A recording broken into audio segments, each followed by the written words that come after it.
Maginhawa Community Pantry in Quezon City reopens Wednesday, April 21, a day after it temporarily closed as organizers faced malicious red tagging claims. In its reopening, hundreds of Quezon City residents lined up to receive free goods as donations from different groups and individuals continue to pour in. Organizer Patricia Non dismisses false claims about her alleged link to the Communist Party of the Philippines, saying her only purpose for doing this is to help. Nakakatakot, seryoso, kasi hindi biro ang red tagging. Pero kagaya po ng sinasabi ko, mas safe yung pakiramdam ko kung andyan po yung mga tao, hindi lang yung mga tao. Nandyan yung volunteers kasi hindi po nila ako pababayaan. And alam po nila yung intention ko kung ba't tutulungan ko ng community pantry.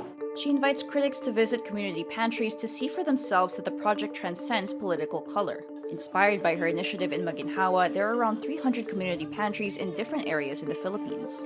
In Quezon City alone, there are already 70 community pantries.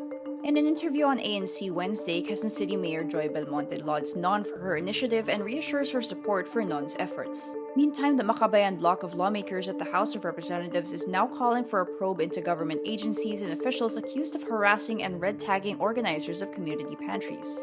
On Tuesday, April 20, spokesperson of the Task Force Against Local Communists, Lieutenant General Antonio Parlade, admits they profiled the organizers of community pantries. Facing supply constraints, the Philippines reaches out to the United States and the United Kingdom for access to at least 6 million doses of AstraZeneca vaccines from their excess stockpiles. Vaccine czar Carlito Galvez Jr. says this Wednesday, April 21, when asked if more AstraZeneca doses will be available for health workers' second dose in May or June. Philippine Ambassador to the United States, Jose Manuel Romualdez, says the U.S. is already looking at the country's request. In Manila, one of the local governments waiting for the second batch of supplies of AstraZeneca vaccines, stockpile is almost depleted.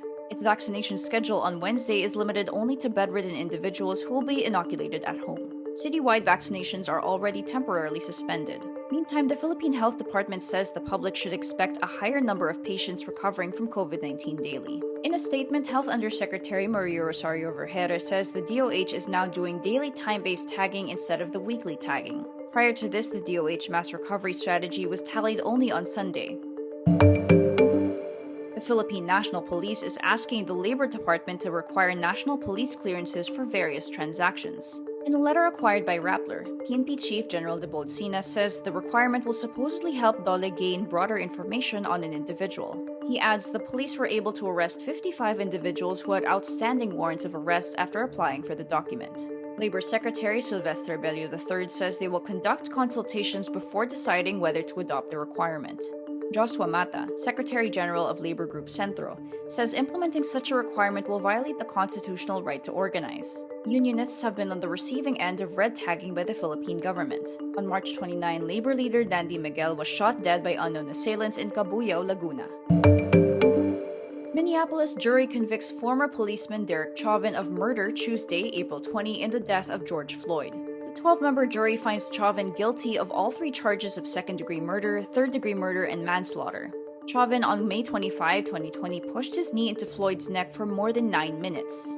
The trial took 3 weeks of testimony from 45 witnesses, including bystanders, police officials, and medical experts. Chauvin faces 12.5 years in prison for his murder conviction as a first-time criminal offender. But prosecutors can seek a longer sentence of up to 40 years if Judge Peter Cahill determines there were aggravating factors. A crowd of several hundred people outside the courthouse erupted in cheers Tuesday when the verdict was announced.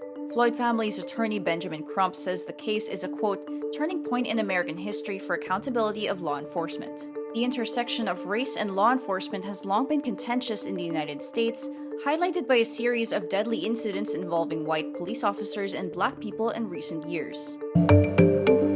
Apple announces its latest iteration on the iMac powered by the M1 chip and Mac OS Big Sur. The new iMac comes in various colors and sports a 24-inch 4.5K Retina display. It also features a 1080p FaceTime HD camera, as well as studio-quality mics and a 6-speaker sound system. Apple touts it as the best camera and audio ever in a Mac.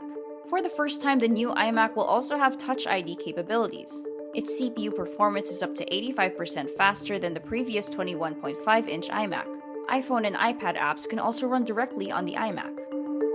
Like the new iMac, the iPad Pro gets the M1 treatment. The 5th generation iPad Pro features the company's in-house M1 chip and 5G connectivity, the first iPad to have the feature. With the M1 chip, the new iPad Pro claims 50% better computing performance and 40% faster graphics than the previous model. Storage is said to be twice as fast and will be available in a 2TB variant, which is twice the 1TB max storage of previous models. The new iPad Pro is also the first in the series to have Thunderbolt and USB 4 support, and a new 12-megapixel ultra-wide front camera.